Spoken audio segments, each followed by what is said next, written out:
कल को आप अपने किसी बुजुर्ग को मिलने जाते हो, हॉस्पिटल में एडमिट है, आप सेब लेके जा रहे हो उसके लिए, आप फल लेके जा रहे हो उसके लिए, आप आम ले जा रहे हो, केला ले जा रहे हो। आपको पता है आम केला पकाया कैसे गया, उसको उगाने में कितना पेस्ट यूज़ हुआ है, और आप किसको देने जा रहे हो?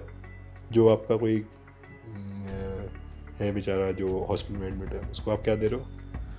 Full of pesticide waste. But एक बड़ी इंटरेस्टिंग सी चीज़ है कि ऑर्गेनिक प्रोडक्ट्स पे हम शिफ्ट हो रहे हैं, बट मेरा सोचना है कि चीज़ें ऑर्गेनिक ही होनी चाहिए थी।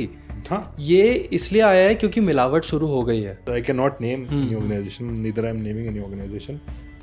भाई वो एक स्टेट से ऑल ओवर वर्ल्ड दूध कैसे पहुंचा रही है भाई, वो कैसे फ्रेश मिल गया।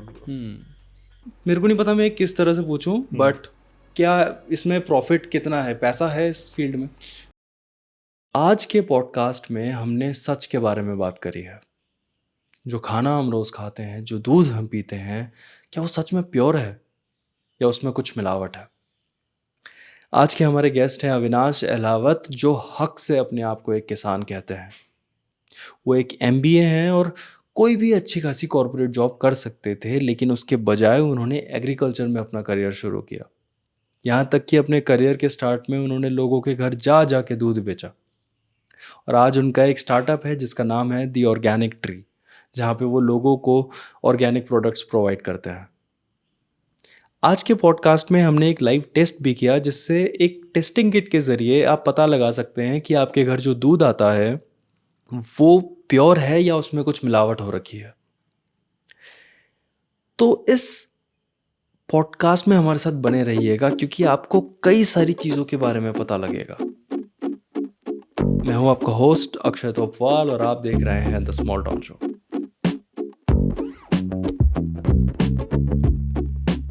Alright, 3, 2, 1, let's go. Avinash Ahlawat, welcome to the small town show. Thank you Akshay भाई, थैंक्स अ लॉट। टू कैसे हो भाई? एकदम बढ़िया, बहुत बहुत धन्यवाद मैं यहाँ बुलाने के लिए। भाई, MBA हो आप जी और आपका एक ऑर्गेनिक स्टोर है देहरादून में, जी, ऑर्गेनिक ट्री नाम से। जी तो ये शिफ्ट कैसे हुआ? मतलब एग्रीकल्चर फील्ड है आपकी अभी, जी। तो MBA के बाद ये कैसे? मतलब यार फर्स्ट ऑफ ऑल तो एग्रीकल्चर, मतलब ग्रैंडफादर भी किसान थे, फादर ने भी पढ़ाई करते करते खेती करी। जब मैं गांव में जाता था तो मुझे भी बोला जाता था कि भाई ये तो कुछ नहीं करेगा, खेती करेगा। बट देहरादून में पढ़ाई करी, I studied in Saint Joseph Academy. उसके बाद पुणे यूनिवर्सिटी से MBA किया, फिर कॉर्पोरेट जॉब किया 2 साल। उसके बाद यार जब भी गांव की साइड जाते थे, जैसे वीकेंड पे, दिल्ली के पास था मेरा गांव, तो जब वहाँ जाते थे तो वही देखते थे यार, सब लोग कृबी कर रहे हैं कि भाई, जब मेरे दादाजी इनफैक्ट खेती करते थे, वो तो मतलब ही वॉज डूइंग बहुत अच्छा, मतलब सारे आसपास के गांव के किसान उनके पास सीखने आते थे, भाई तुम कैसे करते हो और इतनी अच्छी प्रोडक्टिविटी कैसे है। उस टाइम पे फर्टिलाइजर्स भी कुछ नहीं होते थे। मैं आपसे बात कर रहा हूँ 1970-60s के आसपास, जब वो लोग खेती करते थे। और अब मैं देख रहा हूँ यार, दादाजी तो हमेशा खुश रहते थे, तगड़े थे बहुत, मतलब ही वॉज वेल बिल्ट। 1998 साल तक वो रहे हमारे साथ हैं। और अब जो जिस किसान के पास जाओ वो क्रिप कर रहे हैं। तो मैंने पूछा जाके थोड़ा कि भाई क्या है, तो सब बोलते हैं यार कि ये प्रॉफिटेबल नहीं है एग्रीकल्चर है। उसके बाद वैसे मैंने देखा तो भाई, हमारी गूगल में, अगर हम गूगल में भी डालेंगे या स्कूल की बुक्स में भी मेंशन्ड है कि भाई कि agriculture is the backbone of Indian economy. तो ये मैच नहीं हो रही थी दोनों चीज़ें। और फिर मुझे देहरादून में रहना था, अपने जहाँ पे हमारी फार्मिंग है उसके पास रहना था, क्योंकि तो फिर मैं दिल्ली में रह नहीं पा रहा था। तो कहीं ना कहीं वो शायद अंदर का किसान, जो बात किसने बोलते हैं ना कि ज़ुबान पे लक्ष्मी बैठी होती है लोगों की कभी कभी, तो जब मुझे किसी ने बोला होगा कि कुछ नहीं करेगा, खेती करेगा, तो शायद वो सही होगी उनकी बात। तो वो छोड़ के फिर मैं 2 साल की कॉर्पोरेट बैंकिंग को छोड़ के फिर मैं यहाँ देहरादून में आ गया, and I started farming on my own. मतलब मैंने खुद देखा पहले कि भाई मेरे बस की है भी या नहीं। तो 1 साल एज अ रिसर्च कह सकते हो, मैंने 100% ऑर्गेनिक फार्मिंग करी। ना मुझे इनपुट्स के बारे में पता था कि क्या पेस्टिसाइड होता है, ये वो पता था कि भाई जो गोबर से खेती करनी है और उसको पेस्ट कैसे बचाना है। जो आसपास के किसान थे वो लोकल नुस्खे कैसे यूज़ करते हैं, क्योंकि रॉकेट साइंस नहीं है, मतलब इट्स वन ऑफ, बोलते हैं हम इंडिया की ही साइंस है एक तरीके से एग्रीकल्चर, बहुत पुराना। Indian agriculture is very rich. जो हमारे पूर्वजों की नॉलेज थी इसमें, वो बहुत एक्सपर्ट, मतलब वो एक्सपर्ट ही थे इसमें विदाउट एनी डिग्रीज। तो जैसे मैं बोलूँगा कि मेरे पे एग्रीकल्चर की कोई डिग्री नहीं है, बट फिर भी हम प्रैक्टिस कर रहे हैं उसको, इनफैक्ट और किसानों को बता भी रहे हैं करो ऐसे। तो बस वही सारा सोच के फिर भाई खेती में आ नहीं, वो गए। बात आपने सही बोली कि लोगों को लगता है कि इसमें पैसे नहीं है। एक हम जब किसान या खेती की बात करते हैं तो लोगों के दिमाग में सबसे पहले आता है गांव, गांव का खेत, और वही सब चीज़ें दिमाग में आती है। आप इस फील्ड में हो तो मेरे को नहीं पता मैं किस तरह से पूछूं, बट क्या इसमें प्रॉफिट कितना है, पैसा है इस फील्ड में? यार सबसे पहला तो हार्डवर्क बहुत ज़्यादा है इसमें। है कि आप सोचो सिंस इंसेप्शन, सीड लगाने के बाद से ही उसका आपको देखना पड़ता है भाई इसमें इस टाइम पे तो कोई इशू नहीं आ रहा है। और एट दी एंड जब सारी मेहनत करने के बाद, और ये पूरा परिवार काम कर रहा है इसमें, ये नहीं कि किसान अकेला कर रहा है, उसकी वाइफ भी बैक एंड पे कुछ काम कर रही है, गाय को संभाल रही है, गाय गोबर दे रही है, उससे वो खाद डाल रहा है। तो सब मतलब पूरा परिवार मिलके जब एफर्ट कर रहा है, और एट दी एंड जब प्रोड्यूस इकट्ठी हो रही है। तो अक्षय भाई एक बार याद, मैंने पहले भी आपसे एक बारी बात डिस्कस करी थी कि यार the person who is working और no manufacturing something, he knows कि भाई उसका कितना प्राइस होना चाहिए। सपोज बंदा एक सॉफ्टवेयर बना रहा है, वो उसने 6 महीने लगा दिए अपने एक कमरे में बैठ के कि भाई 6 महीने बाद वो सॉफ्टवेयर डेवलप हुआ, टेस्ट किया, सक्सेसफुल हो गया, उसने बेचा भाई 50,000 का सॉफ्टवेयर। किसने क्वेश्चन नहीं किया 50,000 का क्यों है। अब भाई जब किसान अपना टमाटर लेके जाता है, 3 महीने उसकी ऐसी तैसी हो गई यार। गर्मियों के टाइम पे देख लो कितनी धूप होती है, खेत में निराई भी कर रहा है, जानवरों से भी बचा रहा है उसको, 36 और काम कर रहा है उसके लिए बैठ के, ये नहीं पूरा परिवार लगा हुआ है। जब वो हार्वेस्ट होता है उसका, तो वो मंडी लेके जाता है उसको सामान को, वहाँ पे उसको रेट मिलता है भाई। ये मेरी खुद की कहानी है। मेरे को 2 कुंटल कॉर्न का, मैं बहुत खुश हुआ था एक बार, मैंने फर्स्ट जो हमारी हार्वेस्ट थी उसमें हमने मेरे 2-2.5 कुंटल भुट्टा, और इतना टेस्टी भुट्टा कि आप खा लो तो इतना जूसी। तो जब सबको दिखा के, जितना उस टाइम पर मार्केट तो कुछ था नहीं, खेती सीख रहे थे उस टाइम पे, तो भाई लोगों को बांट भी दिया, तब भी बहुत सारा बच गया। तो किसने बोला भाई जाके मंडी में बेच दो, तो भाई हम गए मंडी में बड़े प्राउडली कि भाई हमारा तो खुद, हमारा भुट्टा तो झंडे गाड़ देगा यहाँ पे। भाई बंदों ने, जो आड़ती लोग थे, उन्होंने देखा 10-15 के बाद गया, शौक हो गया यार, 2 रुपये का रेट बोल रहे थे, 2 रुपये किलो। अगर आप अभी भुट्टा खरीदने जाओगे 50 रुपये से कम का एक भुट्टा नहीं मिलेगा आपको, और हमको 2 रुपये किलो, मतलब 1 किलो में 5 भुट्टे चढ़ जाए, क्या क्या मतलब 20 पैसे का भी रेट नहीं मिल रहा था। तो somebody else is deciding the price of the produce, वापस उस बात पे आते हैं। तो भाई इसलिए प्रॉफिटेबल नहीं है। बाहर का, आप इंडिया के बाहर जाओ, आप किसी किसान से बार्गेन करके देखो, वो मना कर देगा आपको, उसे बेचना नहीं है अपना सामान। और यहाँ पे बात होती है, हम बोलते हैं भाई agriculture is the backbone of the economy है, बट एट द एंड यार वो बंदा स्ट्रगल ही कर रहा है, और कब तक करेगा यार। उसकी एक जनरेशन ने कर दिया। अब आप देख लो जाके, आप अपने अपने ग्रुप सर्कल में देख लो, कौन सा आपका फ्रेंड एग्रीकल्चर की तरफ सोचता है या फिर करना चाहता है एज अ प्रोफेशन। हार्डली भाई सब किसी ना किसी के फार्म है, वहाँ जाके थोड़े दिन जाके मज़े करके रह लेते हैं, पर उस मिट्टी में कोई काम ही नहीं करना चाह रहा, क्योंकि भाई प्रॉफिटेबल ही नहीं है। बाहर की कंट्रीज कर रही हैं इसमें काम, ग्रो कर रहे हैं लोग इसमें। देख लो, मैं भी थोड़े टाइम पहले कुछ काम से पंजाब गया हुआ था, तो वहाँ पे कुछ मेरे को खाली टाइम मिला, वेटनरी हॉस्पिटल में गया था अपने। इनफैक्ट मैं, मेरा एक डॉग था ऑस्कर, उसको लेके, उसके पैर में पैरालाइज हो गया था वो, तो उसको लेके मैं लुधियाना के वेटनरी हॉस्पिटल गया था। तो वहाँ पे बहुत सारे किसान आ रखे थे, कोई अपनी भैंस को दिखाने आ रखा था, कोई अपनी गाय को दिखाने आ रखा था। तो ऐसे उनसे बैठे हुए मैं चर्चा कर रहा था, तो मैंने बोला कि यार फार्मिंग के बारे में आपका क्या है। तो उन्होंने ये बोला भाई अपने अपने लिए तो हम अलग हुआ थे, 1 बीघा का खेत है, उसमें घर के लिए उगता है, बाकी कॉमर्शियल यूज़ के लिए। मैंने बोला क्यों? तो यार जब जिससे ज़्यादा हो, जिससे प्रोडक्शन बढ़े वो हो, हमें तो जितना ज़्यादा उतना ज़्यादा पैसा मिलेगा, वरना रेट तो कुछ होता नहीं है। अभी भी आप देख रहे थे 200-250-300 किलो रुपए टमाटर, हमारा उससे पहले लोकल टमाटर आ रहा था 5 रुपये भी नहीं दे रहे थे मार्केट में उसके। हमने उस टाइम पे भाई 50 रुपये बेचा अपना टमाटर, जब और किसान 5-5 रुपये में बेच रहे थे, हमने अपने बेचा क्योंकि हमने मार्केट डेवलप किया अपने। हम we are, I don't believe in that kind of farming भाई, कि अगर तुम किसान हो तो प्राउडली उसको बेचो, उसके लिए मेहनत करो फिर। अब बेचारा हर बंदा नहीं कर सकता मेहनत, हम पढ़ लिख के आ गए, हमने पता है भाई सोशल मीडिया से आप ये कर सकते हो, हमने ब्रांड बिल्ड करना शुरू किया, वो बंदा कैसे करेगा? तो हम उसका काम कर रहे हैं कि खुद खेती करेंगे और साथ में लोगों को और समझाएंगे खेती करो और उसको अपने हिसाब से बेचो, क्यों बेच रहे हो किसी और के हिसाब से। पर वही उसके लिए इतनी अवेयरनेस होनी बहुत ज़रूरी है कि भाई लोगों को पता है कि हाँ भाई ये डायरेक्ट। और हम टियर 2 सिटी में देहरादून में रह रहे हैं, आसपास देखो ना कितनी फार्मिंग है हमारे आसपास। आप मेट्रोज में जाओगे वहाँ पे लोगों के आसपास खेत नहीं है, यार हम तो लकी हैं कि साला खाने को तो मैं एकदम प्योर चीज़ मिल रही है और लोकली मिल सकती है। तो वाई थोड़ा इंसान को उस एस्पेक्ट में सोचना चाहिए। मैं ये नहीं कह रहा हूँ कि भाई तुम उस पर तरस खाओ, तरस मत खाओ भाई। किसान is a very strong person, वो तुम्हारी तरस का भूखा नहीं है, वो भूखा है।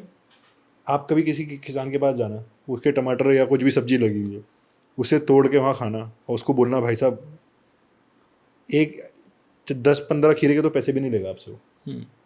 आज आप किसी भी बड़े शॉपिंग स्टोर में चले जाओ, कुछ चीज़ फ्री में लेके दिखा दो वहाँ से, 10-15 खीरे के पैसे भी नहीं लेगा आपसे, और आप बोलोगे ना भाई साहब मज़ा आ गया, तो उसको प्राउड फील आता है। पर है ही नहीं ऐसा कुछ, मतलब इन द सेंस कि कुछ लोग हैं, कल्चर बढ़ रहा है, उसकी रिस्पेक्ट आ रही है, पर यार बहुत देर ना हो जाए। हमारे गांव में मैक्सिमम किसानों के बच्चे खेती नहीं करना चाहते, ना कर रहे, वेट कर रहे हैं जिस दिन पिताजी गुजरेंगे ज़मीन बेच दूंगा। ऐसे तो बिकती रहेगी, ऐसे तो इंपोर्ट करेंगे फिर सारी चीज़ें। जो अभी आप मुझे बोल रहे थे किसान के जो लॉज वगैरह आए थे, उसमें कॉर्पोरेट कल्चर आएगा पूरा।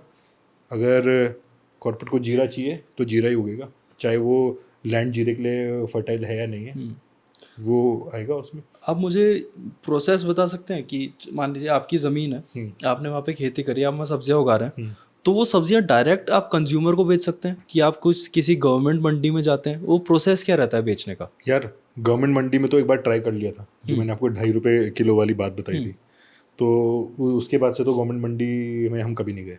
अच्छा, तो वो ऑप्शन है, मतलब ज़रूरी कंपलसरी नहीं है कि आप वहीं नहीं, कंपलसरी नहीं, अपने आप बेचो। आप देखो ना, क्या कहते हैं, जब आप कभी कभी किसी हर्सिल साइड या किसी साइड आप पहाड़ में जाएंगे तो वहाँ पे किसान बैठे होते हैं अपने सामान लेके, कभी खेत के बाहर बैठते हैं, मतलब फार्मर्स मार्केट लग रहे हैं, फार्मर्स में अपना डायरेक्ट आता है, फार्मर्स अपना सामान बेच रहा है अपने हिसाब से। पर डायरेक्टली फार्मर कंज्यूमर पे क्यों नहीं जाता है? वो ज़्यादातर मैंने देखा है कि सब गवर्नमेंट मंडी में ही जाना पसंद करते हैं। अब आप ये समझो ना कि 3 महीने सुबह से शाम तक तो आप खेत में काम कर रहे हो, हैं, सब पे व्हीकल्स नहीं है अपने, एक साथ पहले टमाटर तोड़ना, फिर उसको लोड करना, लेबर छोड़ना उसको, छोटे किसान के तो पूरा परिवार काम कर रहे हैं। अब वो उसको वहाँ लेके जाए, वो 5 बजे देहरादून पहुँचा, 8 बजे तक मार्केट बंद होने लग जाता है, टमाटर है 6 कुंटल उसके पास, क्या करेगा? कितना 50 किलो बेच के कितना पैसा कमा लेगा? आपको लगता है अर्बनाइजेशन एक बड़ी प्रॉब्लम है हमारे देश में? यार अर्बनाइजेशन आप बोलो प्रॉब्लम भी है, उसके बेनिफिट्स भी हैं, मतलब दोनों तरफ से उसको। क्योंकि जहाँ पे सब्जियाँ उग रही हैं उस जगह सुविधाएं नहीं है, जहाँ पे सब्जियाँ उग रही हैं जहाँ वो देखो अभी क्या है, आप पहले FRI से आप थोड़ा आगे चलो, वो वाला एरिया आउटस्कट हुआ करता था, अब वहाँ डेवलपमेंट हो गया, वहाँ जो खेत थे वो खत्म, वो तुम धीरे धीरे खेतों से दूर जा ही रहे हैं, but at the end transport एक इशू होता है, इतनी दूर से उसको लेके आना है। यार अगर आप यहाँ से जाओगे, कोई भी 1000, 1200, 2000 रुपये से नीचे आपका वो नहीं करेगा, और उसको बेच के आपको 500 रुपये भी नहीं मिल रहे, वो तो मेरिट डिमेरिट्स दोनों हैं उसके। मैं क्या सोच रहा था ना अभी कि जैसे हम दूध रोज़ पीते हैं, तो दूध की बड़ी बड़ी कंपनीज हैं, करोड़ों की कंपनीज हैं, ठीक है। हम डेली बेसिस में अगर नहा रहे हैं, शैम्पू यूज़ कर रहे हैं, साबुन यूज़ कर रहे हैं, उनकी कंपनीज हैं, करोड़ों की कंपनीज हैं। लेकिन हम सब्जी भी रोज़ खा रहे हैं, ठीक है। लेकिन कोई भी फार्मर मैंने सुना नहीं कि करोड़पति हो या कोई, ये डेली की चीज़ें हैं, तो ऐसा क्यों हो रहा है?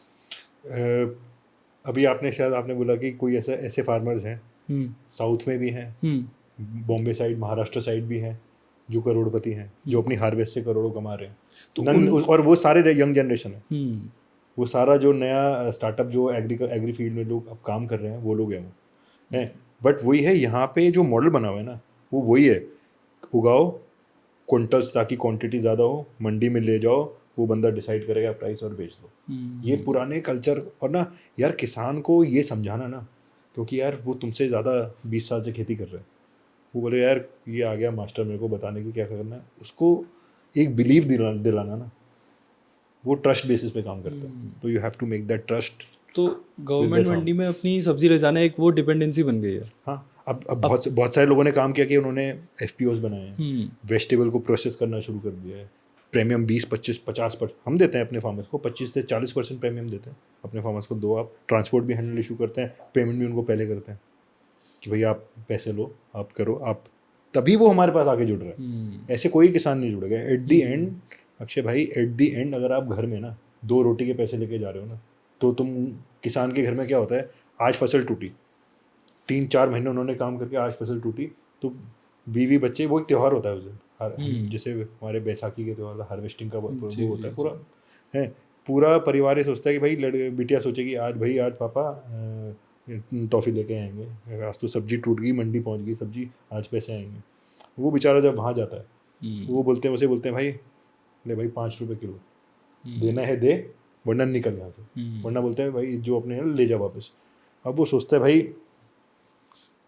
इतना पैसा तो लाने में खर्चा कर दिया, उसको भी पता है घर पे एक्सपेक्टेशंस हो रखी हैं कि भाई सुबह जब निकल रहा था कि ये ले आना वो ले आना, राशन आएगा घर का, जो भी सामान उनको आना, तो भाई वो क्या करता है भाई जो रेट मिला उसको उसने उसको बेचा, 1500 जो हुआ लेके चला गया।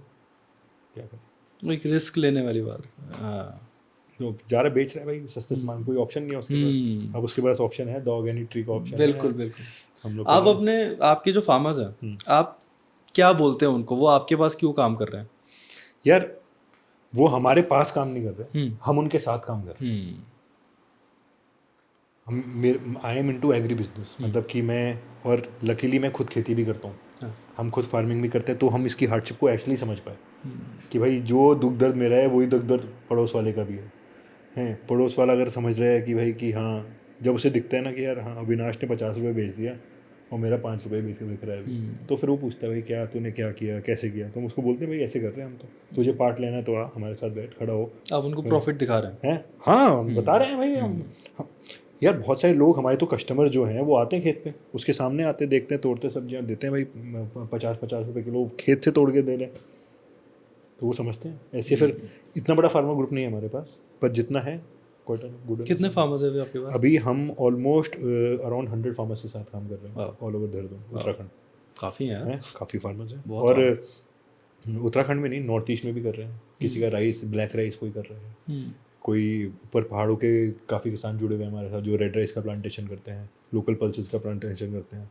वो नहीं बेचते, वो हमें बताते हैं भैया कि ये वाला हार्वेस्ट आने वाला है, ये है, उनके भाई क्या क्या रेट है, तो बाबूजी जो आप बोलोगे वो, उनको पता है कि जो आप बोलोगे वो दे देना। मैं बोलता हूँ भाई मार्केट का रेट पता करके बताओ। मैं उनको नहीं बोल रहा हूँ कि भाई 20 रुपये किलो है, मैं वो वाला, I am not the trader.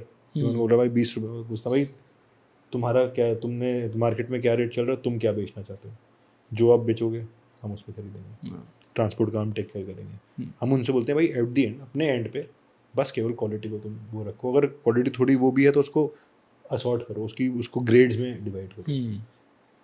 ये उसको बेसिक लेवल पे नॉलेज देना, वो सब आता है उसको, कोई उसमें रॉकेट साइंस नहीं है, सब आता है उसको। आप फार्मर्स बिल समझा सकते हैं कि पहले क्या था, अभी क्या है, बीच में प्रोटेस्ट भी हुआ था, वो किस चीज़ के लिए हुआ था एक बार? तो फार्मर प्रोटेस्ट के बहुत सारे रीज़न थे यार, मतलब 3 लॉ पे उन्होंने ज़्यादा फोकस किया था। MSP से रिलेटेड जो लॉ था है, और कॉर्पोरेट फार्मिंग से, कॉन्ट्रैक्ट फार्मिंग से रिलेटेड जो लॉज थे उस पर वो थोड़े खुश नहीं थे किसान। अब यार सरकार ने MSP तय कर दिया, MSP मिनिमम सेलिंग प्राइस, जो उसका एक प्रोड्यूस का, अगर वो किसान वो, तो उसको गारंटी रहती है किसान को यार कि अगर मैंने गेहूँ उगाया तो ये भाई कि 20 रुपये 30 रुपये किलो इसका रेट फिक्स, इससे कम नहीं जाएगा। पर कोई नहीं खरीदता है। कौन, मतलब उसको मेजर कौन कर रहा है? Who is the watch dog body जो देख रही है कि भाई इसने, मिस्टर एक्स ने गेहूँ उगाया है तो उसको 20 रुपये मिलने नहीं मिलने। जैसे मैंने आपको अपनी कौन वाली कहानी बताई थी, कौन का रेट थोड़ा ना सरकार ने वो किया था, तो उस पर इन सारे लॉज को और स्ट्रिंज करने के लिए, मतलब एट द एंड यार ये जितने भी बिल्स पास होते हैं they should be pro to the keeping farmers, पर बहुत सारे ऐसे पॉइंट थे जो उसमें वो नहीं समझा पा रहे थे किसानों को, तो इस वजह से प्रोटेस्ट चल रहे थे। कॉन्ट्रैक्ट फार्मिंग के बारे में आपका क्या ओपिनियन है, सही है फार्मर के लिए या? यार कॉन्ट्रैक्ट फार्मिंग सही है उस किसान के लिए, एक तो जिस पे लैंड बहुत ज़्यादा बड़े बड़े, जो छोटा किसान है वो भाई उसके अगर उसको वो टमाटर उगा सकता है तो वो टमाटर ही बोलेगा ना यार, खीरा उगा सकता है उस पर, उसकी उसको नॉलेज उसकी ज़्यादा है, उस पर अगला बंदा उसको बोलेगा नहीं भाई तो ये होगा, ये कॉन्ट्रैक्ट है तुम ये उगाओ हैं, और कल को नहीं उगा पा रहा उसकी वो नहीं उसकी वो अच्छी बैटरी, तो वो एट द एंड फंस जाएगा ना उसमें। बिल्कुल। तो उसके लॉस को और ज़्यादा डिफाइन करना कि भाई फॉर ए स्मॉल फार्मर, और मैं तो बोलो उसमें इतना डिटेलिंग में जाना चाहिए भाई कि सबसे पहले उसकी भाई सॉइल टेस्टिंग की, भाई सॉइल टेस्टिंग में what is the best produce locally, जिसका जहाँ पे उसको ज़्यादा पेस्ट अटैक ना करे, क्या क्या मतलब बहुत सारी चीज़ें होनी चाहिए, उसके इनपुट्स उस हिसाब से देने चाहिए। तो बहुत सारी वाइड वैरायटी। अब ये नहीं ना कि यार आज वो ये उगा रहा है, कल को वही कॉन्ट्रैक्ट बना हुआ है उसके सामने, तो भाई कि ये नहीं करना, ये करना है, क्या करेगा, उधर घबरा जाएगा। एक चीज़ तो है बची भी उसके पास, अपनी ज़मीन, उसी पे किसी और का कंट्रोल आ जाए। तो ऐसा नहीं, बेनिफिट्स भी हैं मतलब, पर एट दी एंड सबके अपने अपने वो हैं विचार हैं। बिल्कुल हैं, छोटा किसान फंस जाएगा उसमें, बिल्कुल। बड़े किसान शायद प्रॉफिटेबल हो जाए। आई थिंक ये कि परसेप्शन भी चेंज करना ज़रूरी है कि अगर हम किसान और खेती की बात कर रहे हैं तो गांव वाला ये सब सोचना। आई थिंक आप अपने आप को किसान कहते हो। मैं प्राउडली कहता हूँ, प्राउडली कहता हूँ अपने को किसान। और वो जब जो एक और सोच बन गई है लोगों हाँ की। हाँ हम बोलते हैं भाई कि भाई जब आप हमारे फार्म पे आ रहे हो, खेत पे आ रहे हो देखने, तो हम तो बहुत प्राउडली बताते हैं भाई ये इतने का है, इतने का बिकेगा, और वो खुश होकर पैसे देके जा रहे हैं, क्योंकि भाई we are proud of the produce.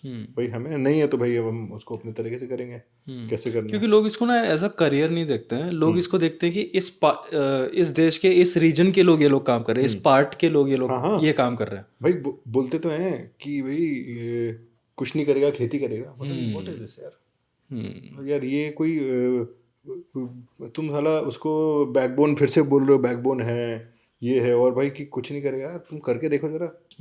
और एज अ प्रोफेशन भाई बहुत बहुत बहुत बहुत काम है इसमें, बहुत ज़्यादा काम है इसमें। एक्सप्लोर करने की देरी है। एक्सप्लोर करने की देरी है। एग्रो टूरिज्म है। लोग भाई गांव में आके अब कॉर्पोरेट्स परेशान हो गए हैं यार। हमारे यहाँ पे बहुत सारे लोग कहाँ कहाँ से आते हैं यार, तो यहाँ पे रहना है, खेत पे रहना है। Agro tourism, tell them about your produce, grow organic produce, grow various अलग अलग तरह की चीज़ें को उगाओ, देखो, बताओ, बहुत सारी चीज़ें। Processing is the future. ये कॉस्मेटिक ब्रांड्स जो हैं ऑरेंज पील पाउडर यूज़ करते हैं, किससे है? संतरे से, संतरे के छिलके से हैं। ऐसी बहुत बहुत सारी चीज़ें हैं, मतलब आप नाम लो। वो प्रोसेसिंग है सच पावर। कितने स्किन केयर में लोग ना कैसे बात करते हैं कि एलोवेरा बेस्ट है। एलोवेरा क्या है? राजस्थान में होता है, इतना बम्पर होता है एलोवेरा, पहले कोई वैल्यू नहीं थी उसकी। हमारी लाइफ एग्रीकल्चर के अराउंड ही एग्रीकल्चर के आप अक्षय भाई, कल आप लंदन में जाके स्पीच दे रहे हो, आपके पॉडकास्ट लंदन में चल रहे हैं, मिंटिंग मनी इन पाउंड्स, पैसे खाओगे क्या? खाओगे क्या एंड में?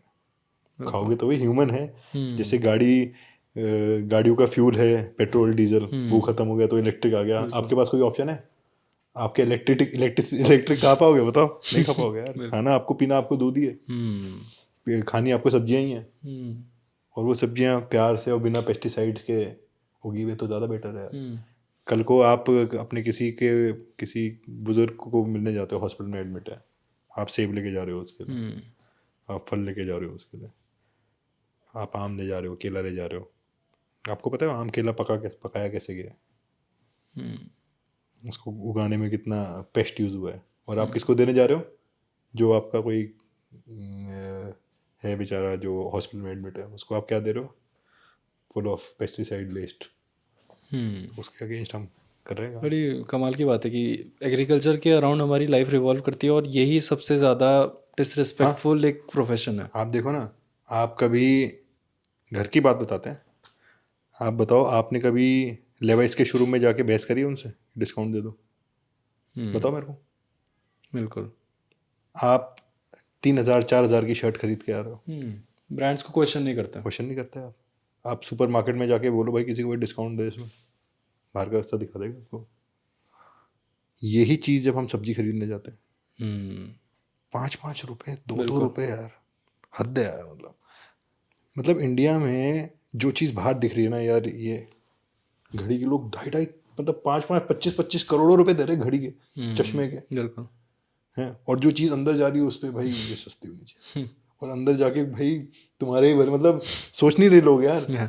मतलब अंदर जहर खाने को तैयार हैं और बाहर भाई कुछ भी हो भाई। बिल्कुल। भाई कफन कितना भी महंगा हो, अंदर शरीर तुम्हारा ही है भाई। तो भाई हम तो अपने अपने घर में हम तो पूरा ऑर्गेनिक खाते हैं, अपनी सब्जियां उगाते हैं खुद, और जो हमारे लोग हैं उनको भी खिलाते हैं। बहुत छोटे स्टेप पे हम लोग काम कर रहे हैं, पर इसी को आगे ले जाना चाहता है, इसी में करते करते मर जाना चाहता है। बोलते ना जय जवान जय किसान, बिल्कुल। हम उसमें हैं। हमारे बड़े भाई आर्मी में हैं, तो हम तो अपने घर में खुश होकर बोलते हैं हमारे घर में दोनों हैं, जय जवान जय किसान। तो हम तो इसी में लगे हुए और आप कर भी रहे हैं अपने स्टोर से, हैं। हाँ, स्टोर आप से ऑर्गेनिक प्रोडक्ट्स लोगों तक पहुंचा रहे हैं। इंडिया के बाहर भी ले जा रहे हैं हमारे प्रोडक्ट। और आजकल लोग, आई थिंक मेरे को खुशी भी हो रही है कहते हुए कि लोग ऑर्गेनिक प्रोडक्ट्स में शिफ्ट कर रहे हैं, उनको पता लग रहा है कि ऑर्गेनिक प्रोडक्ट्स कुछ है। कोविड ने सिखाया भाई लोगों की हेल्थ है, वरना भूल गए थे भाई, बिल्कुल भूल गए थे। आप देखो ना उसके बाद बूस्ट हुआ, लोग people are going for runs, people are eating healthy food. हाँ, उससे पहले बट एक बड़ी इंटरेस्टिंग सी चीज़ है कि ऑर्गेनिक प्रोडक्ट्स पे हम शिफ्ट हो रहे हैं, बट मेरा सोचना है कि चीज़ें ऑर्गेनिक ही होनी चाहिए थी। हाँ, ये इसलिए आया है क्योंकि मिलावट शुरू हो गई है भाई। आप देखो ना, इंडिया में तो इनपुट्स थे ही नहीं। इंडिया तो बाय डिफॉल्ट ऑर्गेनिक था। वो तो ग्रीन रेवोल्यूशन को के चल के पता नहीं क्या क्या पेस्टिसाइड आए, वरना कहाँ थे पहले इंडिया में। बिल्कुल। और जो ट्रेडिशनल फार्मिंग नॉलेज इंडिया पे किसी पे नहीं, किसी पे नहीं। सीड को मतलब एक एक छोटी छोटी चीज़, मतलब सीड को कैसे प्रोटेक्ट करना है। बाहर के लोग ब्राज़ील और बहुत सारी जर्मन और ये सब कंट्रीज हमारे यहाँ की गाय लेके जा रही हैं अपने वहाँ पे। गिर गाय का ब्राज़ील में इतना बड़ा फार्म है, इंडिया में नहीं होगा इतना बड़ा फार्म। गिर गाय को लेके उन्होंने डेवलप किया। तो वो ये ना कि हम घर की मुर्गी दाल बराबर, जो हमारे पास है उसको हम रिस्पेक्ट नहीं कर रहे, दूसरे लोग लेके जा रहे हैं, हम उसको कर रहे हैं रिस्पेक्ट। मैं एक रशिया के प्रेसिडेंट पुतिन साहब वहाँ पे प्रमोट कर रहे हैं ऑर्गेनिक फार्मिंग। लोगों को बोल रहे हैं जो जीएमओ फ्री फूड उगाएगा उसको फ्री में लैंड दे रहा है रशिया। यहाँ पे भाई लैंड बिक रहे हैं। मैं एक सदगुरु का पॉडकास्ट देख रहा था, तो उन्होंने कहा था कि उनका एक सेफ सॉइल मूवमेंट चला था अभी कुछ टाइम पहले। तो उन्होंने कहा था कि आप देखिए कि आप अगर एक संतरा आज से 100 साल पहले खाएं तो उसके जो बेनिफिट्स हैं वो लेने के लिए आपको आज की डेट में कम से कम 20-25 संतरे खाने पड़ेंगे। बिल्कुल खाने पड़ेंगे। उस टाइम पे यार मेरे को अभी भी याद है जब हमारे दादाजी, हमारे गांव में मसूर की दाल बहुत अच्छी होती, मसूर की दाल, उड़द की दाल, यार उसका टेस्ट ही अलग था यार। बिल्कुल। मतलब वो चीज़, मतलब एक बोलते हैं ना क्यूरेटेड विद लव, वो एक्चुअली वो थी यार। गोबर डल रहा है, नीम के ऑयल से उसको पेस्ट को हैंडल कर रहे हैं। पेस्ट का तब नहीं था पेस्ट, बोलते हैं भाई अब बहुत पेस्ट तब भी थे यार। खेती के कीड़े भाई यार, भगवान ने बनाई नेचर है सारी कि भाई। अब आप एक छोटा सा एग्जांपल देता हूँ मैं आपको, I will tell you the beauty of nature. जैसे गाय है, गाय चारा खाती है, चारा कहाँ से निकलता है? आपने घास खाई, उसने घास खा के वो बेचारी वापस उसको गोबर आपको दूध भी दे रही है, साथ में गोबर करती है, वो गोबर वापस से सॉइल में जा रहा है। You seeing the beauty of the symbiotic relationship. और उससे वो that is the food for the soil. जब सॉइल उसको घास दे रहा है ना, तो वही ले गौ माता तू घास खा, तो गौ माता उसको वापस गोबर दे रही, ले भाई तू गोबर खा, और तेरा सॉइल एनरिच हो जाता है गोबर से। आज की डेट में यूरिया डाल रहे हैं लोग उसको एनरिच करने के लिए। पंजाब में क्या प्रॉब्लम हुई भाई, लोगों ने इतना यूरिया डाल दिया। यूरिया को चाहिए होता है भयंकर पानी। अपने पहाड़ में कहाँ पे बहुत सारी जगह हैं जो मतलब which are based on rainfall only, वहाँ पे है नहीं इतना पानी है, और वहाँ पे लोगों ने यूरिया डालना शुरू कर दिया। जब पानी है ही नहीं तो भाई यूरिया कहाँ से काम करेगा? अब वो सारे बैरन हो रहे हैं। अब वो कुछ लैंड इतना बैरन हो गया है, अगर आप उसमें डबल ट्रिपल अमाउंट यूरिया नहीं डाल रहे हो तो कुछ नहीं दे रहे हो। इनिशियली तो उसने दिया, बूम किया, और बाद में ख़त्म हो गया यार। अब ये देखो, हमने गर्मियों को हार्वेस्ट किया अपना, गर्मियों की जो सब्जियां थी, टमाटर, खीरा, लौकी, तोरी, करेला, कद्दू, हमने सारा उगाया था। बारिश से हल्का पहले हमारा ऑलमोस्ट ख़त्म होने वाला था प्रोड्यूस। उसके बाद हमने खेत को ऐसे ही छोड़ दिया। बारिश इस वाले टाइम पे हमारा खेत भाई पत्तियां टूट के उसमें गिर रही हैं वापस, पानी उसका वहीं के वहीं है, कोई उसमें निलाई नहीं हो रही, कोई उसमें वो नहीं। भाई सॉइल को ब्रीथ करने दो यार। अब बारिशें खत्म, पूरा वो सॉइल अपना 1 महीने 1.5 महीने सॉइल पूरा खाली रह चुका है। उसने भाई जितना आपको दिया था टमाटर भिंडी वो सारा उसने कंज्यूम कर लिया, पानी अपना पिया, रिलैक्स किया। मैं तो सोचता हूँ आराम किया सॉइल ने। विंटर्स के लिए तैयार हो गया। अब हम उसकी खेत की निलाई विलाई करके क्यारी बना के विंटर्स का हार्वेस्ट किया। पोस्ट विंटर जैसी हार्वेस्ट खत्म वो फिर छोड़ देंगे बैरन उसको 1 महीना। सब चीज़ का साइकिल होता है। आप साइकिल को ब्रेक करोगे भाई, जहाँ खत्म हुआ भाई ये लगा दिया, ये कब तक भाई। जमीन भी में अंदर भी कुछ चीज़ें हैं ना जिनको नेचर ऑल्सो वांट्स। अब देख लो ना, नदी अपने आप को साफ कैसे करती है। देख लो आप क्या हो रहा है, आ रहा है तूफान, जा रहे हैं लोग प्लास्टिक के, अभी हमने देखा बिल्कुल प्लास्टिक उन्होंने वापस वो कह रहे नदी ने कर दिया अपना काम। तो नेचर अपना काम अपने आप करती है, जब वो स्टॉप कोई नहीं कर सकता उसको। तो ये मेरा एक सवाल था आपसे। मैंने ना एक चीज़ ऑब्जर्व करी है। मैं जब देहरादून से दिल्ली जाता हूँ, हाईवे जो पड़ता है उसके आसपास लैंड है, काफ़ी खेती बाड़ी होती है उधर। वहाँ कभी कभी ना कुछ जल रहा होता है और बहुत धुआं निकलता है, और उसकी वजह से बहुत पोल्यूशन होता है। दिल्ली एनसीआर में कहा जाता है कि उसकी बहुत मेजर पार्ट है वो पोल्यूशन का।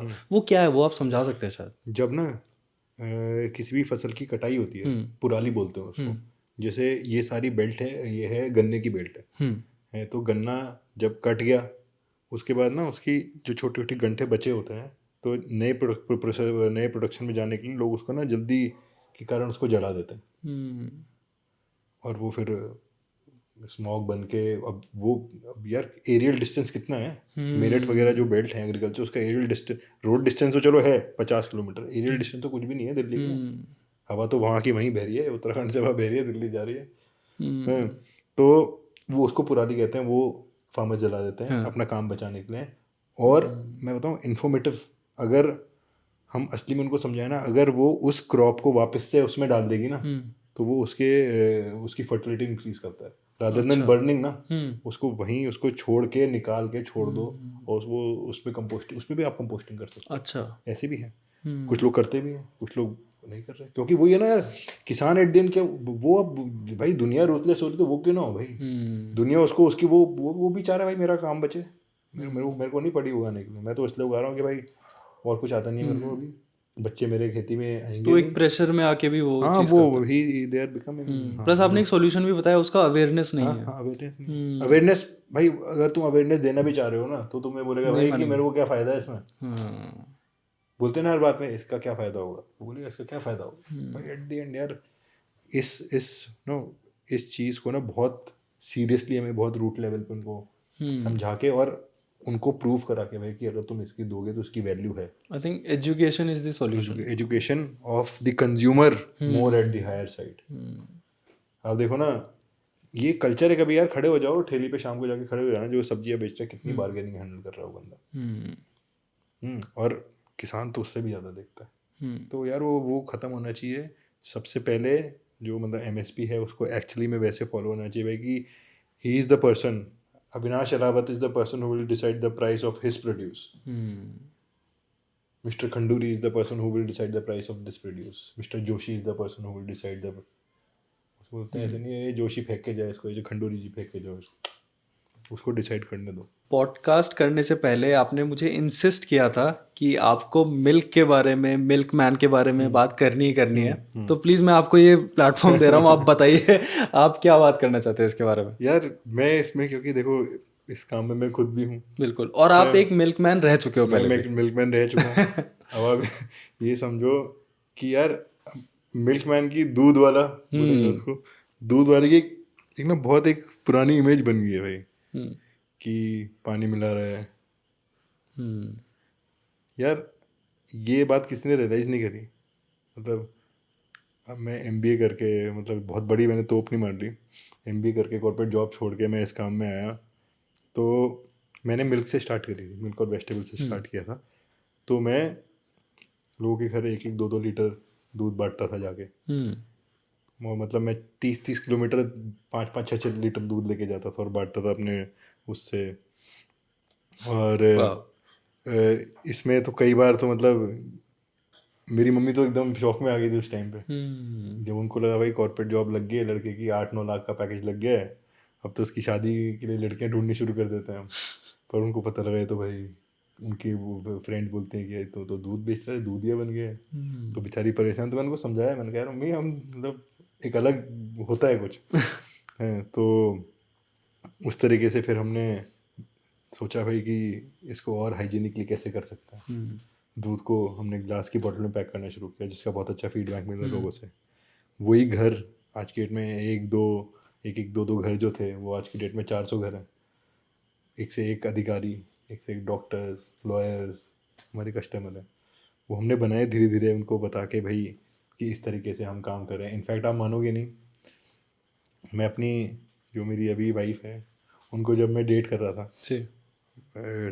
2016-17 की बात है, तो सुबह मैं दूध बांट के अपना शाम को उनके साथ कहीं गया हुआ था, उनके किसी मित्र की कोई पार्टी वार्टी थी, उसमें मुझे ही बुलाया था उन्होंने कि अभी नाश्ते नहीं मिले, हमारा मतलब रिश्ता पक्का हो गया था। तो जब उसने अपनी दोस्त से मिलाया तो उसकी दोस्त के घर में दूध देता था सुबह तो बोलती अरे ये तो दूध ही है हमारा तो फिर मैंने उसको सीरियसली बोला, अपनी वाइफ को, मैंने भाई देख अभी रुका ही हुआ है, तो सोच ले अच्छा। कि कल को तुझे, कि I am proud of the fact कि भाई मैं दूध बांट रहा हूँ, I am working for a produce which is सबसे ज़्यादा इंपॉर्टेंट, सबसे ज़्यादा शेल्फ लाइफ जिसकी कम है, किसान को जो सबसे ज़्यादा प्रॉफिट दे सकती है, उसमें मैं काम कर रहा हूँ। और अगर तुझे लगता है कि अगर ये वर्ड दूधिया या दूध वाला तेरे को वो लगता है, तो आप मतलब we can part waves, but she stood there. वाह। तो इस तरीके से हमने वो किया था। अक्षय, दूध एक ऐसी चीज़ है, जैसे मैंने आपको बताया था कि गाय और खेती दे गो पैरेलली। खेती गाय है तो ऑर्गेनिक फार्मिंग आप कर रहे हो, क्योंकि इनपुट्स हैं आपके पास। गोमूत्र से आप पेस्टिसाइड बना सकते हो, काऊ के यूरिन से आप पेस्टिसाइड बना सकते हो, नेचुरल पेस्टिसाइड जो आपके सेहत को बिल्कुल नुकसान नहीं देगा, आपके फील्ड की प्रोडक्शन बढ़ाएगा। गोबर से बढ़िया खाद कोई नहीं है, वर्मी कंपोस्ट का सबसे एसेंशियल पार्ट गोबर है। तो खेती और गौ पालक, अब ना आप ये सोचो, अगर जो किसान खेती कर रहा है और उसको दूध का भी उसका प्रीमियम प्राइस मिल रहा है, तो उसके लिए तो एक और something which is coming daily. खेती तो भाई 3 महीने बाद फ्रेश हार्वेस्ट हो रहा है, दूध बेचारे के पास डेली आ रहा है। उससे अगर उसको प्रॉफिट मिल सके तो बल्ले बल्ले है उसके लिए यार। और आप देख लेना, आज भी गांव में जो बंदा खेती कर रहा है उसके पास एक ना एक 2-3 पशु हैं ही हैं, और वो उससे अपना घर का पूरा वो बेचारा कर रहा है। दूध के आप देख लो ना, दूध के रेट्स नहीं फार्मर को मिल रहे। दूध के रेट्स में भी आप मतलब, देहरादून के आसपास फैक्ट्रीज हैं जो दूध प्रोड्यूस कर रही हैं, दूध प्रोड्यूस कर रही हैं। इतना सस्ता जो मिल्क आ रहा है, बहुत बहुत सारी ऐसी ऐसी चीज़ें हैं उसमें, बात करेंगे उसके बारे में। बिल्कुल बिल्कुल बिल्कुल। आपने जब दूध बेचना स्टार्ट किया, इनिशियली क्या था, मतलब शर्म आती थी आपको या कुछ? यार मेरे को तो सच में मतलब मेरा फोकस ना, मतलब मेरा मैं ये नहीं सोचता था कि भाई मैं कि लोग मेरे बारे में क्या बोल रहे हैं, क्या सोच रहे हैं। ये मैंने मतलब बहुत पहले आदत छोड़ दी थी कि भाई कि लोग, हमारे फादर हमें समझाते थे भाई लोग तुम्हारे बारे में क्या सोच रहे हैं, उसकी सुन के अगर तुम अपने अपने फोकस से इधर उधर भाग गए ना, तो कोई तुम मतलब उनका गोल अचीव हो गया। तो बहुत बहुत सारे होते थे यार कि ये क्या कर रहा है, खेती कर रहा है, ये कर रहा है, वही कर रहा है। भाई आज की डेट में IIM जैसे कॉलेज बुला रहे हैं हमको, चेंज ऑफ में हमने लेक्चर दिए हैं। तो यार अपनी उस पर अड़िग रहो। मतलब मैं तो वही मानता हूँ, वही मैं मान के करता रहा। कोई मेरे बारे में क्या बोल रहा है मैं तो सुनता भी नहीं था। आपका गोल सेट था? मेरा गोल सेट था। मैंने कहा भाई मुझे इसमें, अब मैं आ गया हूँ मेरे पास, मैंने, लोग बोलते ना कि यार मैंने ये नहीं किया तो एक साइड ऑप्शन होगा, मैं ये कर लूँगा। मैंने साइड ऑप्शन नहीं सोचा यार कभी कभी भी कि भाई अगर ये नहीं हुआ तो क्या करना है, वो मुझे नहीं पता था। क्योंकि बस प्लान, मेरे को ये पता था भाई मम्मी पेंशन पे है, भाई आर्मी में सेट हो गया, मेरे को कोई लोड नहीं है। मैं अगर इसमें बर्बाद भी हो गया ना इसको करते करते, मैं यही करूँ। मेरे पास साइड ऑप्शन कुछ नहीं था। ना हमने घर से कभी कुछ इसकी फंडिंग ली, ना गवर्नमेंट से हमने कोई फंडिंग ली। अपने आप हमने ज़ीरो से स्टार्ट किया, सारा सीखा अपने आप कैसे करते हैं, उसके बारे में नॉलेज ली, लाइव काम करके देखा। और आज की डेट में मोर देन 70-80 फार्मर्स को हम 40% से ज़्यादा प्रीमियम दे रहे हैं ऑन डॉक्यूमेंट। हम अपनी टैक्सेशन फाइल कर रहे हैं, हम हर चीज़ का बिल बनाते हैं अपने दूध का, हम हर फार्मर के हम बाय नेम आप पर्ची दिखा सकते हैं उसके अकाउंट में हमने कितना पैसा डाला है। 80-90 लाख रुपए से ज़्यादा मैंने प्राउडली बोल रहा हूँ मैंने अपने किसानों को पे किया है, और हर साल करता है, और ये बढ़ रहा है, और डायरेक्ट उनके अकाउंट में बिफोर द टाइम। तो वो हमने उसको दिए नहीं, अब कर रहे हैं और आगे भी करेंगे। और अभी 400 हैं हम, अगर लोग हमारे सपोर्ट करते हैं हम 1000-2000 फार्मर्स का वो करेंगे। और डॉक्यूमेंट कभी भी आके चेक करो, कोई भी ITR फाइल करते हैं, हर साल ITR फाइल करते हैं। आपने शुरू किया दूध बेचने से अकेले? हाँ, अकेले। और आज आपके कितने डिलीवरी बॉयज हैं? अभी 6 डिलीवरी बॉय हैं मेरे पास। ऑल ओवर देहरादून कोई ऐसी जगह नहीं है जहाँ पे हमारा दूध नहीं जाता। आप ओल्ड राजपुर चले जाओ वहाँ जाता है, बसंत विहार चले जाओ वहाँ जाता है, आप गढ़ी कैंट चले जाओ वहाँ जाता है, race course, Dalanwala, Clement Town, GMS road, Niranjanpur, आप नाम लो, मोहकमपुर, भाऊवाल, सब जगह हमारा दूध जाता है। आपने बड़ी एक अच्छी बात बोली कि आपको यही करना था और आपका कोई प्लान बी नहीं था। मेरा भी ये मानना है कि प्लान बी हमारे पास होता है ना, तो हम प्लान ए को 100% नहीं दे पाते यार, कंफर्ट लेवल में आ जाते हैं। हम सोचते हैं कि ये एक है, अगर ये नहीं हो पाया तो एक है हमारे पास। तो यार यही है ना कि यार ये नहीं होगा तो ये तो कर ही लेंगे। हाँ, तो मैंने तो सोचा ही नहीं यार, क्योंकि भाई इतने पढ़ाई में हम ग्रेड थे नहीं, मतलब कि भाई जितना आ गया समझ में, I was always into sports. वो तो जब फादर एक्सपायर हो गए 11th क्लास में, तब सोचा कि भाई कि थोड़ा, मदर ने बोला भाई अब तुम्हारे, पहले तो ये था भाई, फादर बोलते थे कुछ नहीं करेगा, खेती करेंगे दोनों बाप बेटा, हमारे फादर को बोलते थे दोनों खेती करेंगे। तो मैं भी कूल था, मैंने सीरियसली लिया था उनकी बात की तो भाई लाइफ तो सेट हो रखी है, अब क्या है। बिल्कुल। पर वही लाइफ गिव यू लेसन्स। तो फिर उसके बाद इनफैक्ट मैं class 11th I फ्लंक्ड in class 11th, तो पहली बार लाइफ में फेल हुआ था। उसके बाद भाई पिताजी ने बोला कोई बात नहीं यार, इस बार हो गया, अब आगे ध्यान देना। तो फिर जब पिताजी फादर की डेथ हो गई, उसके बाद फिर सीरियसली लिया लाइफ को, यार कुछ करना है अब तो लाइफ में, फेल होंगे तो आगे मतलब कुछ रास्ता धुंधला गया था, वो दिन था। उसके बाद हमने जिस दिन माई फादर पास्ट अवे, मैंने सोच लिया था भाई लाइफ में फेल नहीं होगा, मेहनत पूरी करूँगा। आप मानोगे नहीं, जब मैं MBA करने गया था, हमारे कॉलेज में एक एग्ज़ाम हुआ था जिसमें बहुत कम बच्चे पास हुए थे। मेरे साथ के बच्चे जो मेरे से इंटेलिजेंट थे वो फेल हुए थे, मेरे 41 मार्क्स आए थे उसमें, मैं पास था। तो मतलब वो फिर तो मैंने जान लगा दी। इस काम में भी बहुत, मतलब कितनी बार मेरे को ऐसा डिमोटिवेशन आया था, भाई बैठे हैं, कस्टमर नहीं बढ़ रहे, सेल्स नहीं हो रही, अपनी सब्जियां वेस्ट हो रही हैं। पर वही मैं अगर सोच के छोड़ देता ना लगाना, तो मज़ा नहीं आता। आज की डेट में द ऑर्गेनिक ट्री जो मेरा स्टार्टअप है, उसको लोग जानते हैं। ऑल ओवर इंडिया से मेरे पास ऑर्डर जाता है। मैंने वेबसाइट बनाई है अपनी organictreestore.com, उस पर ऑल ओवर, मतलब पुणे से ऑर्डर आ रहा है मेरे पास, तमिलनाडु से ऑर्डर आ रहे हैं मेरे पास, बैंगलोर से ऑर्डर आ रहे हैं। एक लेडी हैं जो सिंगापुर में रहती हैं, वो जब भी आती है हमारे से इतना सारा शहद घी लेके जाती हैं वहाँ पे उनके बड़े बड़े लोग ऑफिस के उनको खा रहे हैं। तो आई एम, मतलब इतना बड़ा ब्रांड तो मैं नहीं कहूँगा अपने आप को, पर मैं बहुत I am very proud of the fact. हम जो दूध रोज पी रहे हैं वो कितना प्योर है, क्या मिलावट है उसमें, आप इसके बारे में बताइए। अक्षय भाई, अब आप फिर वही बात करेंगे, आप बाइक खरीदने जाते हो जब, आपको सब पता है उसके बारे में कि इतने BHP है, इतने CC है, इसमें ये वाला सेफ्टी फीचर है, डिस्क ब्रेक है, पता नहीं पता आपको?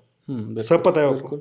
आप छोटू से बच्चे को पूछ लो भाई कि बता बजाज पल्सर में क्या है, वो बता देगा टॉप स्पीड 180 और ये इतना वो इतना। अक्षय, आप मुझे, आपने मुझसे क्वेश्चन पूछ रहे थे, मैं आपसे क्वेश्चन पूछता हूँ, आप बताओ, आप दूध पीते हो? हैं? आपके दूध में कितना फैट है, कितना SNF है, कितना प्रोटीन है, कितना कैल्शियम, पता है आपको?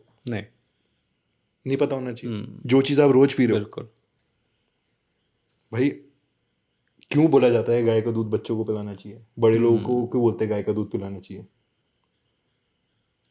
गाय के दूध में कम फैट होता है, वो थोड़ा पतला होता है, जल्दी पचता है, इसलिए बच्चों को पिलाया जाता है।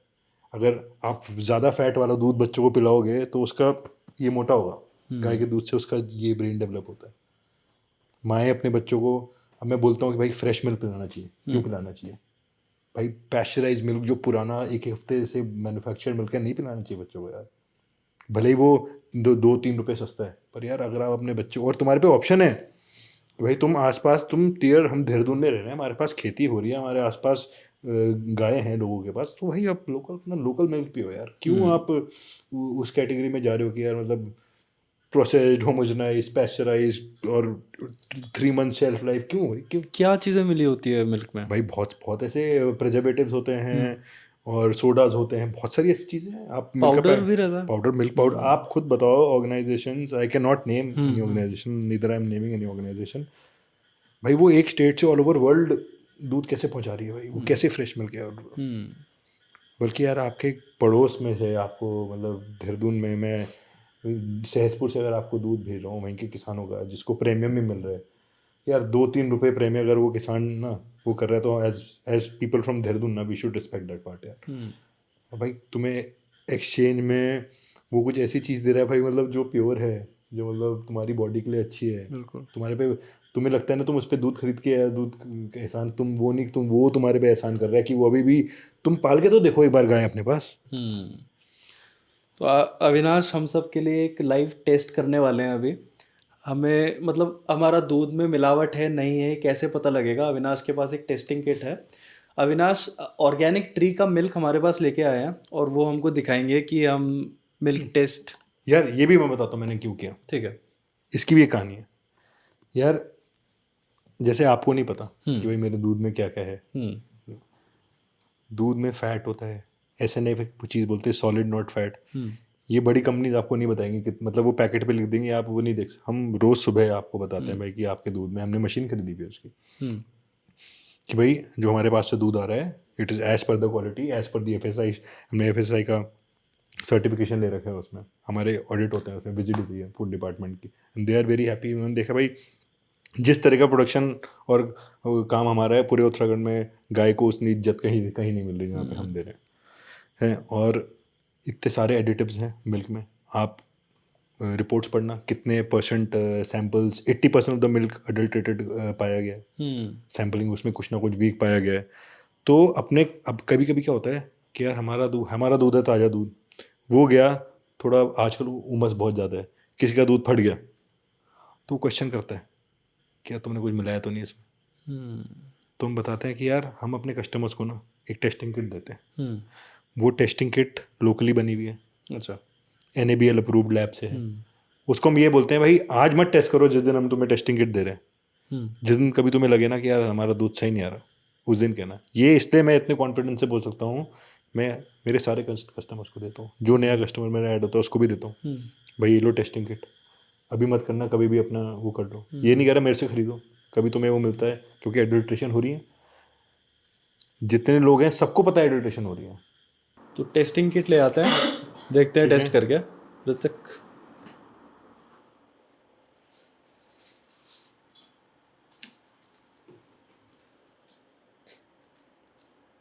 Thank you so much.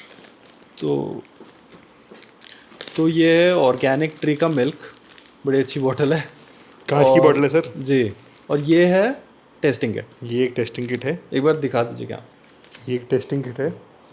अभी मैंने हम बोल रहे थे कि भाई क्यों एडल्ट्रेशन होती है, क्या एडल्ट्रेशन होती है, तो लोग सॉल्ट मिलाते हैं मिल्क में, सोडा मिलाते हैं, प्रिजर्वेटिव मिलाते हैं, यहाँ तक कि यूरिया, डिटर्जेंट और स्टार्च जैसी चीज़ें भी दूध में मिलती हैं। तो और ये मैं नहीं कह रहा, आप अपना स्मार्टफोन निकालिए, देखिए कैसे एडल्ट्रेशन हो रही है, आपको प्रोसेस दिख जाएंगे, कैसे इससे यूँ दूध बन सकता है, क्या हो सकता है उससे, आप खुद सेल्फ अवेयर हो जाएंगे।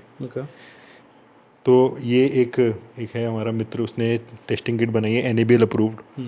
मैं आपको लाइव दिखाता हूँ कि हम अपने दूध को कैसे टेस्ट कर सकते हैं। बिल्कुल, ये करके देखते हैं, प्रोसेस भी बताते रहिएगा कैसे कैसे करना है। बिल्कुल बताऊँगा।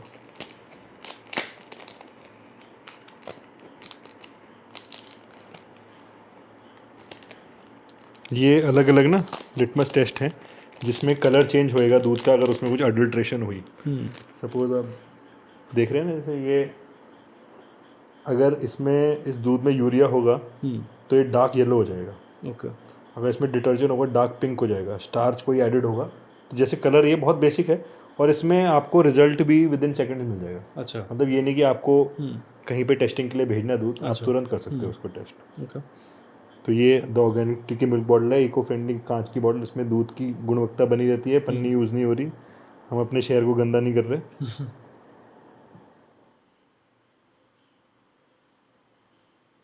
ये हमने ड्रॉपर से दूध लिया,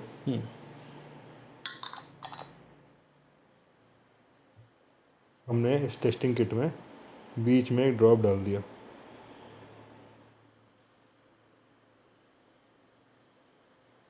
और 5 सेकंड के लिए हमने इसको फैला दिया ताकि पूरे पेपर पे वो पहुंच जाए अच्छे से। हमने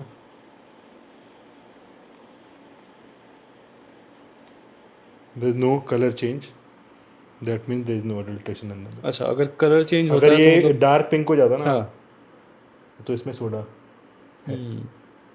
ये अगर डार्क ब्लैक होता तो इसमें स्टार्च एडेड है। ये अगर यूरिया होता तो येलो हो जाता है, पूरा येलो हो जाता। और इवन आप देखोगे हापुड़ रेलवे स्टेशन की बहुत मशहूर डॉक्यूमेंट्री भी है जिसमें वो बंदे बता रहे हैं कि हम यूरिया और ऑयल से वो दूध बना रहे हैं। अच्छा, यूरिया एंड ऑयल से, और वो दूध विल, और उसमें झाग डालने के लिए ये लोग इसका जो इसमें क्या लिखा हुआ है डिटर्जेंट का यूज़ करते हैं ताकि झाग आए। No colour change. तो ये है मतलब टेस्टिंग किट, लोग अपने घर पे इसको टेस्ट कर सकते हैं। ये ऑर्डर कर सकते हैं ऑनलाइन? ऑनलाइन ऑर्डर कर सकते हो आप, हमसे ही मंगा सकते हो जैसे आपको प्रेफर करें। पूरी उसमें वो है, और हम तो अपने हर कस्टमर को देते हैं, इसको जितनी चाहिए हम उतनी देंगे उसको। आप करो, जब आपको टेस्ट करना है दूध को करो। जैसे ये बॉटल है, इट्स ज़ीरो वेस्ट पैकेजिंग। हम बहुत सारा लॉस बेयर करते हैं इस बॉटल के ऊपर क्योंकि ट्रांसपोर्ट में टूटती है, बट हम अपने शहर को गंदा नहीं कर रहे। इस बात का हमें बहुत ज़्यादा वो है। बिल्कुल। पन्नी हम नहीं यूज़ कर रहे, हम कांच की बोतल यूज़ कर रहे हैं। बहुत मतलब मिल्क की क्वालिटी इसमें रहती है, कोई भी प्लास्टिक का इसमें एडल्ट्रेशन नहीं हो रहा। आप जब पी रहे हो तो एक प्रीमियम अच्छी क्वालिटी का दूध पी रहे हो, साफ प्योर। अपने बच्चों को आप मतलब लाइफ में इतनी सारी टेंशन है, इसकी टेंशन मत लो आप, हम प्योर चीज़ दे रहे हैं आपको, हम कर रहे हैं उसका लेकर। आपने आज लोगों को काफ़ी चीज़ों के बारे में अवेयर किया है, मिल्क के बारे में, जो चीज़ें हम खा रहे हैं उसके बारे में, क्योंकि हम बाहरी दिखावट पे तो बहुत फोकस करते हैं, लेकिन जो चीज़ हमारे अंदर जा रही है उस पे फोकस नहीं करते हैं। वो उसमें कितना फैट, जैसे आपने मुझसे पूछा कि दूध पे कितना फैट होता है कितना नहीं होता, मुझे नहीं पता था। आई थिंक लोग इस चीज़ के लिए लोगों को अवेयर होना चाहिए और पता करना चाहिए, वो बिल्कुल पता करना चाहिए। जब आप एक व्हीकल के या फिर एक कपड़े के कॉटन को लेके और एक व्हीकल के BHP को लेके, है ना, आप टेक्नोलॉजी से इतना ज़्यादा क्लोज आ रहे हो, इसमें भी तो पूछो भाई इसमें क्या है। आप अपने बच्चों को बोल रहे हो दूध पिए या दही दे रहे हो, देखो तो उसकी गुणवत्ता कितनी है, देखो तो पता तो होना चाहिए आपको। ऐसे ही आप मतलब डबल टोन मिल्क, यार डबल टोन क्या होता है यार, फुल क्रीम दे भाई दूध उसको यार, मतलब double tone is milk which is water, but double tone milk is उसमें भाई कुछ है ही नहीं भाई, पूरा उसका फैट निकाल लिया उसको दे दिया। वो दूध अभी भी 50-55 रुपये का, उस पर कोई क्वेश्चन नहीं कर रहा। पन्नी में आपके घर पे लेके जाना पड़ रहा है भाई। प्योर इज अच्छा। पैस्चराइजेशन, पैसे में थोड़ा बात करते हैं। जब माँ अपने बच्चों को दूध पिलाती है तो गर्म करेगी दूध को। जब आया दूध, कच्चे दूध को बोलते हैं उबालते हैं, हम भी बोलते हैं जैसे हमारा दूध आपको पास आए उसको तुरंत दो। हमने बॉटल में मेंशन किया हुआ है इसमें ना कि please boil the milk when you receive it. उसके बाद धीरे धीरे दूध ठंडा होता है अपने टाइम से, और आप कंज्यूम करते हो। गर्म भी पी सकते हो, ठंडा भी पी सकते हो, उसका मैंगो शेक बनाओ, जो बनाओ। अब एक चीज़ होती है शॉक ट्रीटमेंट। शॉक ट्रीटमेंट क्या होता है भाई, दूध आया, दूध को शॉक दिया, एकदम वो गर्म हुआ, एकदम वो ठंडा हुआ। अच्छा, उसके सारे जो उसमें पॉजिटिव बैक्टीरियाज भी है ना, दे आर ऑल गॉन। हम क्या करते हैं, दूध उबालते हैं धीरे धीरे आंच पे, वो धीरे धीरे उबलता है, फिर धीरे धीरे वो शाम तक ठंडा होता है, फिर उसको फ्रिज में रखते हैं। तो सब करते हैं। फैक्ट्रीज में शॉक ट्रीटमेंट दिया जाता है। पैस्चराइजेशन क्या है, ठक ठक मशीन है, सीधा 100, सीधा 4 degrees, milk is done, milk is packed, pasteurised, homogenised, sealed. भाई हमें नहीं ज़रूरत है यार इतनी दिमाग लगाने की उसमें यार। जो अगर आपको नियर सोर्स, मैं ये नहीं कह रहा गलत, मतलब कि ब्रांड गलत कर रहे हैं, ऑल ओवर इंडिया मिल्क पहुंचा रहे हैं, पर यार एज अ पर्सन आपके आसपास लोकल लोग हैं, वो आपको प्योर चीज़, we proudly say that we provide you milk within 24 hours of delivery. We that is why we call it fresh. Fresh क्या है भाई, अगर आपको 3 दिन पुरानी सब्जी मिल रही है, चमकदार है, आप उसको फ्रेश बोलोगे? नहीं है फ्रेश। फ्रेश वो है जो आया और कंज्यूम हुआ, आया और कंज्यूम हुआ। तो इसलिए हम बोलते हैं रिस्पेक्ट योर मिल्क मैन। बिल्कुल। Thank you so much Avinash. I think आपकी बातें सुन के लोगों को काफ़ी कुछ सुनने को, वो काफ़ी कुछ समझने को, काफ़ी चीज़ें पता चली होंगी। जी और आई थिंक लोगों को, जैसा कि मैंने पहले भी कहा कि एग्रीकल्चर हमारी लाइफ को रिवॉल्व करता है, तो उसकी रिस्पेक्ट करनी चाहिए, फार्मर्स की रिस्पेक्ट करनी चाहिए। हमको खेती बाड़ी, किसानों को ऐसे नीचे देख के नहीं सोचना चाहिए उनके बारे में, जी उनको इक्वली सोचना चाहिए और उसको एज अ करियर देखना चाहिए। तो आई होप कि आपकी बात लोगों तक पहुंचे, सबको एक रियलिटी चेक मिले। तो थैंक यू सो मच यार। आपको कैसा लगा स्मॉल टाउन शो में यार आके? बहुत अच्छा लगा। सबसे पहली बात, जब मैंने आपसे पहली बार डिस्कस किया था कि यार इसके बारे में बात करनी चाहिए, और आपने उसके लिए, मतलब मुझे पता है आप यू वर सो एक्साइटेड। आपने, मतलब जब मैं, हमारी पहले ही बात हुई तो आप कितने एक्साइटेड थे। मतलब आज के डेट में यंगस्टर नहीं इतना सोचते, पर you as a youngster thought that you should bring it your own platform, जिसमें आपने इतनी मेहनत करी। Small town show such a, मतलब कितने लोग देखते हैं उसको। मुझे अभी याद है जब आपने मेरी वो एक छोटी सी रील बनाई थी, कितने सारे लोगों ने उसको, आई थिंक 40-50,000 उसके व्यूज़ हो गए थे। एंड ये सब आपकी मेहनत है। मेरा तो, मैं अपना अलग उसमें मेहनत कर रहा हूँ, पर इस प्लेटफॉर्म को आपने, मतलब ऐसे चीज़ों के लिए, मतलब I am representing the farming community and you have given is this platform which we are looking for. मतलब आई फील सो प्राउड, मतलब कि मैं यहाँ पे आपके साथ बैठ के बातें कर रहा हूँ, कि आप सुन रहे हो उसको, आप, मतलब हम, मतलब इतने, कितनी देर से हम लोग बातें कर रहे हैं, पर and you are still, you have that energy.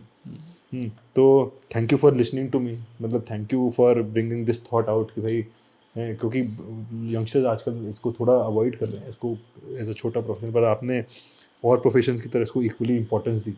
ये मैं बहुत बहुत, I am very touched and thanks for. Thank you so much Avinash. आपने बहुत अच्छी अच्छी बातें बोली। आई होप मैं आगे भी ऐसे ही लोगों को प्लेटफॉर्म देता रहूँ और ऐसे ऐसे टॉपिक पे बात करते रहे जो जिनके बारे में लोगों को पता होना चाहिए। तो थैंक यू सो मच उस चीज़ का पार्ट होने के लिए। जी थैंक यू सो मच यार। लास्ट बस, जय जवान जय किसान। Thank you. चलो।